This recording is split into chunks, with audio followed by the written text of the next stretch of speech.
شروع اللہ کے نام سے جو بڑا مہربان نہایت رحم والا ہے۔ لوگو اپنے پروردگار سے ڈرو کہ قیامت کا زلزلہ ایک حادثہ عظیم ہے۔ اے مخاطب، جس دن تو اس کو دیکھے گا اس دن یہ حال ہوگا کہ تمام دودھ پلانے والی عورتیں اپنے بچوں کو بھول جائیں گی اور تمام حمل والیوں کے حمل گر پڑیں گے، اور لوگ تجھ کو متوالے نظر آئیں گے مگر وہ متوالے نہیں ہوں گے بلکہ عذاب دیکھ کر مدہوش ہو رہے ہوں گے۔ بے شک خدا کا عذاب بڑا سخت ہے۔ اور بعض لوگ ایسے ہیں جو خدا کی شان میں علم و دانش کے بغیر جھگڑتے اور ہر شیطان سرکش کی پیروی کرتے ہیں، جس کے بارے میں لکھ دیا گیا ہے کہ جو اسے دوست رکھے گا تو وہ اس کو گمراہ کر دے گا اور دوزخ کے عذاب کا رستہ دکھائے گا۔ لوگو اگر تم کو مرنے کے بعد جی اٹھنے میں کچھ شک ہو تو ہم نے تم کو پہلی بار بھی تو پیدا کیا تھا، یعنی ابتدا میں مٹی سے، پھر اس سے نطفہ بنا کر، پھر اس سے خون کا لوتھڑا بنا کر، پھر اس سے بوٹی بنا کر، جس کی بناوٹ کامل بھی ہوتی ہے اور ناقص بھی، تاکہ تم پر اپنی خالقیت ظاہر کر دیں، اور ہم جس کو چاہتے ہیں ایک میعاد مقرر تک پیٹ میں ٹھہرائے رکھتے ہیں، پھر تم کو بچہ بنا کر نکالتے ہیں، پھر تم جوانی کو پہنچتے ہو، اور بعض قبل از پیری مر جاتے ہیں، اور بعض شیخ فانی ہو جاتے اور بڑھاپے کی نہایت خراب عمر کی طرف لوٹائے جاتے ہیں کہ بہت کچھ جاننے کے بعد بالکل بے علم ہو جاتے ہیں۔ اور اے دیکھنے والے، تو دیکھتا ہے کہ ایک وقت میں زمین خشک پڑی ہوتی ہے، پھر جب ہم اس پر مہ برساتے ہیں تو وہ شاداب ہو جاتی اور ابھرنے لگتی ہے اور طرح طرح کی بارونق چیزیں اگاتی ہے۔ ان قدرتوں سے ظاہر ہے کہ خدا ہی قادر مطلق ہے جو برحق ہے، اور یہ کہ وہ مردوں کو زندہ کر دیتا ہے، اور یہ کہ وہ ہر چیز پر قدرت رکھتا ہے، اور یہ کہ قیامت آنے والی ہے، اس میں کچھ شک نہیں، اور یہ کہ خدا سب لوگوں کو جو قبروں میں ہیں جلا اٹھائے گا۔ اور لوگوں میں کوئی ایسا بھی ہے جو خدا کی شان میں بغیر علم و دانش کے اور بغیر ہدایت کے اور بغیر کتاب روشن کے جھگڑتا ہے اور تکبر سے گردن موڑ لیتا ہے تاکہ لوگوں کو خدا کے رستے سے گمراہ کر دے، اس کے لیے دنیا میں ذلت ہے، اور قیامت کے دن ہم اسے عذاب آتش سوزاں کا مزہ چکھائیں گے۔ اے سرکش، یہ اس کفر کی سزا ہے جو تیرے ہاتھوں نے آگے بھیجا ہے، اور خدا اپنے بندوں پر ظلم کرنے والا نہیں۔ اور لوگوں میں بعض ایسا بھی ہے جو کنارے پر کھڑا ہو کر خدا کی عبادت کرتا ہے، اگر اس کو کوئی دنیاوی فائدہ پہنچے تو اس کے سبب مطمئن ہو جائے، اور اگر کوئی آفت پڑے تو منہ کے بل لوٹ جائے، یعنی پھر کافر ہو جائے۔ اس نے دنیا میں بھی نقصان اٹھایا اور آخرت میں بھی، یہی تو نقصان صریح ہے۔ یہ خدا کے سوا ایسی چیز کو پکارتا ہے جو نہ اسے نقصان پہنچائے اور نہ فائدہ دے سکے، یہی تو پرلے درجے کی گمراہی ہے۔ بلکہ ایسے شخص کو پکارتا ہے جس کا نقصان فائدے سے زیادہ قریب ہے، ایسا دوست بھی برا اور ایسا ہم صحبت بھی برا۔ جو لوگ ایمان لائے اور عمل نیک کرتے رہے، خدا ان کو بہشتوں میں داخل کرے گا جن کے نیچے نہریں چل رہی ہیں۔ کچھ شک نہیں کہ خدا جو چاہتا ہے کرتا ہے۔ جو شخص یہ گمان کرتا ہو کہ خدا اس کو دنیا اور آخرت میں مدد نہیں دے گا تو اس کو چاہیے کہ اوپر کی طرف یعنی اپنے گھر کی چھت میں ایک رسی باندھے، پھر اس سے اپنا گلا گھونٹ لے، پھر دیکھے کہ آیا یہ تدبیر اس کے غصے کو دور کر دیتی ہے۔ اور اسی طرح ہم نے اس قرآن کو اتارا ہے جس کی تمام باتیں کھلی ہوئی ہیں، اور یہ یاد رکھو کہ خدا جس کو چاہتا ہے ہدایت دیتا ہے۔ جو لوگ مومن یعنی مسلمان ہیں اور جو یہودی ہیں اور ستارہ پرست اور عیسائی اور مجوسی اور مشرک، خدا ان سب میں قیامت کے دن فیصلہ کر دے گا۔ بے شک خدا ہر چیز سے باخبر ہے۔ کیا تم نے نہیں دیکھا کہ جو مخلوق آسمانوں میں ہے اور جو زمین میں ہے، اور سورج اور چاند اور ستارے اور پہاڑ اور درخت اور چارپائے اور بہت سے انسان خدا کو سجدہ کرتے ہیں، اور بہت سے ایسے ہیں جن پر عذاب ثابت ہو چکا ہے، اور جس شخص کو خدا ذلیل کرے اس کو کوئی عزت دینے والا نہیں۔ بے شک خدا جو چاہتا ہے کرتا ہے۔ یہ دو فریق ایک دوسرے کے دشمن اپنے پروردگار کے بارے میں جھگڑتے ہیں، تو جو کافر ہیں ان کے لیے آگ کے کپڑے قطع کیے جائیں گے، اور ان کے سروں پر جلتا ہوا پانی ڈالا جائے گا، اس سے ان کے پیٹ کے اندر کی چیزیں اور کھالیں گل جائیں گی، اور ان کے مارنے ٹھوکنے کے لیے لوہے کے ہتھوڑے ہوں گے۔ جب وہ چاہیں گے کہ اس رنج و تکلیف کی وجہ سے دوزخ سے نکل جائیں تو پھر اسی میں لوٹا دیے جائیں گے، اور کہا جائے گا کہ جلنے کے عذاب کا مزہ چکھتے رہو۔ جو لوگ ایمان لائے اور عمل نیک کرتے رہے، خدا ان کو بہشتوں میں داخل کرے گا جن کے تلے نہریں بہ رہی ہیں، وہاں ان کو سونے کے کنگن پہنائے جائیں گے اور موتی، اور وہاں ان کا لباس ریشمی ہوگا، اور ان کو پاکیزہ کلام کی ہدایت کی گئی اور خدائے حمید کی راہ بتائی گئی۔ جو لوگ کافر ہیں اور لوگوں کو خدا کے رستے سے اور مسجد محترم سے، جسے ہم نے لوگوں کے لیے یکساں عبادت گاہ بنایا ہے، روکتے ہیں، خواہ وہ وہاں کے رہنے والے ہوں یا باہر سے آنے والے، اور جو اس میں شرارت سے کجروی و کفر کرنا چاہے، اس کو ہم درد دینے والے عذاب کا مزہ چکھائیں گے۔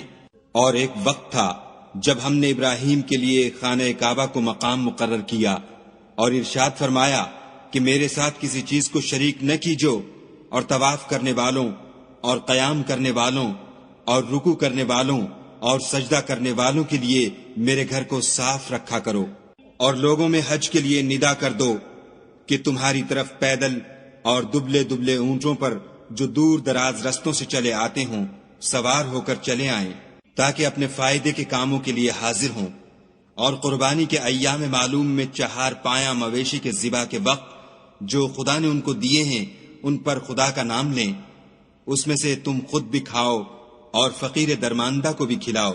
پھر چاہیے کہ لوگ اپنا میل کچیل دور کریں اور نظریں پوری کریں اور خانہ قدیم یعنی بیت اللہ کا طواف کریں۔ یہ ہمارا حکم ہے، اور جو شخص ادب کی چیزوں کی جو خدا نے مقرر کی ہیں عظمت رکھے تو یہ پروردگار کے نزدیک اس کے حق میں بہتر ہے۔ اور تمہارے لیے مویشی حلال کر دیے گئے ہیں سوا ان کے جو تمہیں پڑھ کر سنائے جاتے ہیں، تو بتوں کی پلیدی سے بچو اور جھوٹی بات سے اجتناب کرو، صرف ایک خدا کے ہو کر اور اس کے ساتھ شریک نہ ٹھہرا کر۔ اور جو شخص کسی کو خدا کے ساتھ شریک مقرر کرے تو وہ گویا ایسا ہے جیسے آسمان سے گر پڑے، پھر اس کو پرندے اچک لے جائیں یا ہوا کسی دور جگہ اڑا کر پھینک دے۔ یہ ہمارا حکم ہے۔ اور جو شخص ادب کی چیزوں کی جو خدا نے مقرر کی ہیں عظمت رکھے تو یہ فعل دلوں کی پرہیزگاری میں سے ہے۔ ان میں ایک وقت مقرر تک تمہارے لیے فائدے ہیں، پھر ان کو خانہ قدیم یعنی بیت اللہ تک پہنچنا اور ذبح ہونا ہے۔ اور ہم نے ہر ایک امت کے لیے قربانی کا طریق مقرر کر دیا ہے، تاکہ جو مویشی 4 پائے خدا نے ان کو دیے ہیں ان کے ذبح کرنے کے وقت ان پر خدا کا نام لیں۔ سو تمہارا معبود ایک ہی ہے، تو اسی کے فرما بردار ہو جاؤ اور عاجزی کرنے والوں کو خوشخبری سنا دو۔ یہ وہ لوگ ہیں کہ جب خدا کا نام لیا جاتا ہے تو ان کے دل ڈر جاتے ہیں، اور جب ان پر مصیبت پڑتی ہے تو صبر کرتے ہیں اور نماز آداب سے پڑھتے ہیں، اور جو مال ہم نے ان کو عطا فرمایا ہے اس میں سے نیک کاموں میں خرچ کرتے ہیں۔ اور قربانی کے اونٹوں کو بھی ہم نے تمہارے لیے شعائر خدا مقرر کیا ہے، ان میں تمہارے لیے فائدے ہیں، تو قربانی کرنے کے وقت قطار باندھ کر ان پر خدا کا نام لو۔ جب پہلو کے بل گر پڑیں تو ان میں سے کھاؤ، اور قناعت سے بیٹھ رہنے والوں اور سوال کرنے والوں کو بھی کھلاؤ۔ اس طرح ہم نے ان کو تمہارے زیر فرمان کر دیا ہے تاکہ تم شکر کرو۔ خدا تک نہ ان کا گوشت پہنچتا ہے اور نہ خون، بلکہ اس تک تمہاری پرہیزگاری پہنچتی ہے۔ اسی طرح خدا نے ان کو تمہارا مسخر کر دیا ہے تاکہ اس بات کے بدلے کہ اس نے تم کو ہدایت بخشی ہے اسے بزرگی سے یاد کرو۔ اور اے پیغمبر صلی اللہ علیہ وآلہ وسلم، نیکوکاروں کو خوشخبری سنا دو۔ خدا تو مومنوں سے ان کے دشمنوں کو ہٹاتا رہتا ہے، بے شک خدا کسی خیانت کرنے والے اور کفران نعمت کرنے والے کو دوست نہیں رکھتا۔ جن مسلمانوں سے خواہ مخواہ لڑائی کی جاتی ہے ان کو اجازت ہے کہ وہ بھی لڑیں، کیونکہ ان پر ظلم ہو رہا ہے، اور خدا ان کی مدد کرے گا، وہ یقیناً ان کی مدد پر قادر ہے۔ یہ وہ لوگ ہیں کہ اپنے گھروں سے ناحق نکال دیے گئے، انہوں نے کچھ قصور نہیں کیا، ہاں یہ کہتے ہیں کہ ہمارا پروردگار خدا ہے۔ اور اگر خدا لوگوں کو ایک دوسرے سے نہ ہٹاتا رہتا تو راہبوں کے صومعے اور عیسائیوں کے گرجے اور یہودیوں کے عبادت خانے اور مسلمانوں کی مسجدیں جن میں خدا کا بہت سا ذکر کیا جاتا ہے گرائی جا چکی ہوتی، اور جو شخص خدا کی مدد کرتا ہے خدا اس کی ضرور مدد کرتا ہے، بے شک خدا توانا اور غالب ہے۔ یہ وہ لوگ ہیں کہ اگر ہم ان کو ملک میں دسترس دیں تو نماز پڑھیں اور زکوٰۃ ادا کریں اور نیک کام کرنے کا حکم دیں اور برے کاموں سے منع کریں، اور سب کاموں کا انجام خدا ہی کے اختیار میں ہے۔ اور اگر یہ لوگ تم کو جھٹلاتے ہیں تو ان سے پہلے نوح کی قوم اور عاد اور سمود بھی اپنے پیغمبروں کو جھٹلا چکے ہیں، اور قوم ابراہیم اور قوم لوط بھی، اور مدین کے رہنے والے بھی، اور موسیٰ بھی تو جھٹلائے جا چکے ہیں، لیکن میں کافروں کو مہلت دیتا رہا، پھر ان کو پکڑ لیا، تو دیکھ لو کہ میرا عذاب کیسا سخت تھا۔ اور بہت سی بستیاں ہیں کہ ہم نے ان کو تباہ کر ڈالا کہ وہ نافرمان تھیں، سو وہ اپنی چھتوں پر گری پڑی ہیں، اور بہت سے کنویں بیکار اور بہت سے محل ویران پڑے ہیں۔ کیا ان لوگوں نے ملک میں سیر نہیں کی تاکہ ان کے دل ایسے ہوتے کہ ان سے سمجھ سکتے، اور کان ایسے ہوتے کہ ان سے سن سکتے؟ بات یہ ہے کہ آنکھیں اندھی نہیں ہوتی، بلکہ دل جو سینوں میں ہیں وہ اندھے ہوتے ہیں۔ اور یہ لوگ تم سے عذاب کے لیے جلدی کر رہے ہیں، اور خدا اپنا وعدہ ہرگز خلاف نہیں کرے گا۔ اور بے شک تمہارے پروردگار کے نزدیک ایک روز تمہارے حساب کے روح سے 1000 برس کے برابر ہے۔ اور بہت سی بستیاں ہیں کہ میں ان کو مہلت دیتا رہا اور وہ نافرمان تھیں، پھر میں نے ان کو پکڑ لیا اور میری ہی طرف لوٹ کر آنا ہے۔ اے پیغمبر صلی اللہ علیہ وآلہ وسلم، کہہ دو کہ لوگو میں تم کو کھلم کھلا نصیحت کرنے والا ہوں، تو جو لوگ ایمان لائے اور کام نیک کیے ان کے لیے بخشش اور آبرو کی روزی ہے۔ اور جن لوگوں نے ہماری آیتوں میں اپنے ذوق میں باطل میں ہمیں عاجز کرنے کے لیے سعی کی وہ اہل دوزخ ہیں۔ اور ہم نے تم سے پہلے کوئی رسول اور نبی نہیں بھیجا مگر اس کا یہ حال تھا کہ جب وہ کوئی آرزو کرتا تھا تو شیطان اس کی آرزو میں وسوسہ ڈال دیتا تھا، تو جو وسوسہ شیطان ڈالتا ہے خدا اس کو دور کر دیتا ہے، پھر خدا اپنی آیتوں کو مضبوط کر دیتا ہے، اور خدا علم والا اور حکمت والا ہے۔ غرض اس سے یہ ہے کہ جو وسوسہ شیطان ڈالتا ہے اس کو ان لوگوں کے لیے جن کے دلوں میں بیماری ہے اور جن کے دل سخت ہیں ذریعہ آزمائش ٹھہرائے۔ بے شک ظالم پرلے درجے کی مخالفت میں ہیں۔ اور یہ بھی غرض ہے کہ جن لوگوں کو علم عطا ہوا ہے وہ جان لیں کہ وہ یعنی وہی تمہارے پروردگار کی طرف سے حق ہے، تو وہ اس پر ایمان لائیں اور ان کے دل خدا کے آگے عاجزی کریں۔ اور جو لوگ ایمان لائے ہیں خدا ان کو سیدھے رستے کی طرف ہدایت کرتا ہے۔ اور کافر لوگ ہمیشہ اس سے شک میں رہیں گے یہاں تک کہ قیامت ان پر ناگہاں آ جائے یا ایک نامبارک دن کا عذاب ان پر آ واقع ہو۔ اس روز بادشاہی خدا ہی کی ہوگی اور وہ ان میں فیصلہ کر دے گا۔ تو جو لوگ ایمان لائے اور عمل نیک کرتے رہے وہ نعمت کے باغوں میں ہوں گے، اور جو کافر ہوئے اور ہماری آیتوں کو جھٹلاتے رہے ان کے لیے ذلیل کرنے والا عذاب ہوگا۔ اور جن لوگوں نے خدا کی راہ میں ہجرت کی پھر مارے گئے یا مر گئے ان کو خدا اچھی روزی دے گا، اور بے شک خدا سب سے بہتر رزق دینے والا ہے۔ وہ ان کو ایسے مقام میں داخل کرے گا جسے وہ پسند کریں گے، اور خدا تو جاننے والا اور بردبار ہے۔ یہ بات خدا کے ہاں ٹھہر چکی ہے، اور جو شخص کسی کو اتنی ہی ایذا دے جتنی ایذا اس کو دی گئی، پھر اس شخص پر زیادتی کی جائے تو خدا اس کی مدد کرے گا۔ بے شک خدا معاف کرنے والا اور بخشنے والا ہے۔ یہ اس لیے کہ خدا رات کو دن میں داخل کرتا ہے اور دن کو رات میں داخل کرتا ہے، اور خدا تو سننے والا دیکھنے والا ہے۔ یہ اس لیے کہ خدا ہی برحق ہے، اور جس چیز کو کافر خدا کے سوا پکارتے ہیں وہ باطل ہے، اور اس لیے کہ خدا رفیع الشان اور بڑا ہے۔ کیا تم نہیں دیکھتے کہ خدا آسمان سے مے برساتا ہے تو زمین سرسبز ہو جاتی ہے؟ بے شک خدا مہربان اور خبردار ہے۔ جو کچھ آسمانوں میں ہے اور جو کچھ زمین میں ہے اسی کا ہے، اور بے شک خدا بے نیاز اور قابل ستائش ہے۔ کیا تم نہیں دیکھتے کہ جتنی چیزیں زمین میں ہیں سب خدا نے تمہارے زیر فرمان کر رکھی ہیں، اور کشتیاں بھی جو اسی کے حکم سے دریا میں چلتی ہیں، اور وہ آسمان کو تھامے رہتا ہے کہ زمین پر نہ گر پڑے مگر اس کے حکم سے۔ بے شک خدا لوگوں پر نہایت شفقت کرنے والا مہربان ہے۔ اور وہی تو ہے جس نے تم کو حیات بخشی، پھر تم کو مارتا ہے، پھر تمہیں زندہ بھی کرے گا، اور انسان تو بڑا ناشکرا ہے۔ ہم نے ہر ایک امت کے لیے ایک شریعت مقرر کر دی ہے، جس پر وہ چلتے ہیں، تو یہ لوگ تم سے اس امر میں جھگڑا نہ کریں اور تم لوگوں کو اپنے پروردگار کی طرف بلاتے رہو، بے شک تم سیدھے رستے پر ہو۔ اور اگر یہ تم سے جھگڑا کریں تو کہہ دو کہ جو عمل تم کرتے ہو خدا ان سے خوب واقف ہے۔ جن باتوں میں تم اختلاف کرتے ہو خدا تم میں قیامت کے روز ان کا فیصلہ کر دے گا۔ کیا تم نہیں جانتے کہ جو کچھ آسمان اور زمین میں ہے خدا اس کو جانتا ہے؟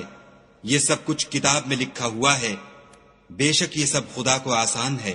اور یہ لوگ خدا کے سوا ایسی چیزوں کی عبادت کرتے ہیں جن کی اس نے کوئی سند نازل نہیں فرمائی اور نہ ان کے پاس اس کی کوئی دلیل ہے، اور ظالموں کا کوئی بھی مددگار نہیں ہوگا۔ قریب ہوتے ہیں کہ جو لوگ ان کو ہماری آیتیں پڑھ کر سناتے ہیں ان پر حملہ کر دیں۔ کہہ دو کہ میں تم کو اس سے بھی بری چیز بتاؤں، وہ دوزخ کی آگ ہے جس کا خدا نے کافروں سے وعدہ کیا ہے، اور وہ برا ٹھکانہ ہے۔ لوگوں، ایک مثال بیان کی جاتی ہے، اسے غور سے سنو کہ جن لوگوں کو تم خدا کے سوا پکارتے ہو وہ ایک مکھی بھی نہیں بنا سکتے، اگرچہ اس کے لیے سب مجتمع ہو جائیں، اور اگر ان سے مکھی کوئی چیز چھین لے جائے تو اسے اس سے چھڑا نہیں سکتے۔ طالب اور مطلوب یعنی عابد اور معبود دونوں گئے گزرے ہیں۔ ان لوگوں نے خدا کی قدر جیسی کرنی چاہیے تھی نہیں کی۔ کچھ شک نہیں کہ خدا زبردست اور غالب ہے۔ خدا فرشتوں میں سے پیغام پہنچانے والے منتخب کر لیتا ہے، اور انسانوں میں سے بھی، بے شک خدا سننے والا اور دیکھنے والا ہے۔